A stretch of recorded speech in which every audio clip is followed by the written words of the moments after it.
मंगलमय मार्ग है पर बहुत कठिन मार्ग है। कठिन इसलिए है कि हमारा अभ्यास विषय मार्ग में चलने का है और ये बिल्कुल उसके उल्टा मार्ग है।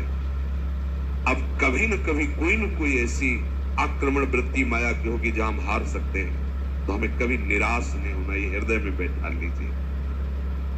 दूसरी एक उपासक के अंदर वृत्ति रहती है कि अगर मैं ये देख लूं, अगर मैं ये भोग लूं, बार बार जो मन कहता है एक बार उसको समझा देंगे ना कि तो वो भोगा उसमें सुख नहीं, जैसे शास्त्रों में लिखा है। ये होता है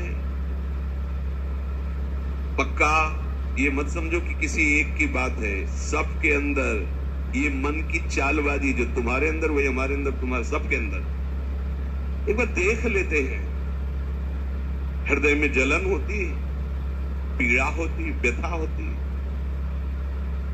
उपासक उसकी काट तो जानता है पर प्रयोग नहीं कर रहा, विषय आकर्षण के कारण काट जानता। उपासक तभी बना है, उसको पता है।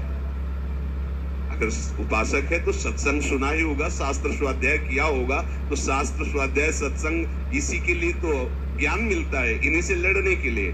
पर उस समय विषय प्रीता होने के कारण वो उनका प्रयोग करना भूल जाता है।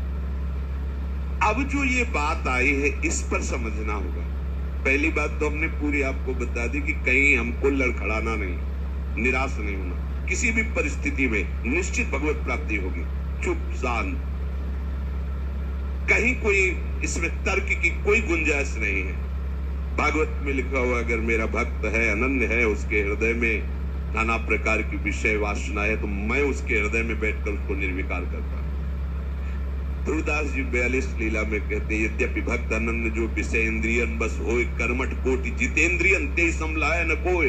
यदि वो श्यामा श्याम का अनन्य है पर विषयी है तो करोड़ों कर्मकांडी और जितेंद्रिय उसकी समानता नहीं कर सकते, क्योंकि कर्मकांडी को कर्म पर विश्वास है, जितेंद्रिय को अपनी जितेंद्रियता पर विश्वास है, और इसको प्यारे जो का भरोसा है, लेकिन इसकी बराबरी कोई नहीं कर सकता। यद्यपि वो विषय, यद्यपि भक्त अनन्य जो विषय इंद्रियन बस होए। ये कोई केवल ऐसे नहीं कि ये भाषण हो रहे हैं, मनमानी जो आया सो बोल दिया। तस्मात् शास्त्रम प्रमाणम, और सबसे बड़ा शास्त्र ये है हमारी छाती, जिसको हम जीते चले आ रहे हैं। ये मन कभी कभी हमको ऐसा प्रेरित करता है जहां इसको विषय संयोग होने का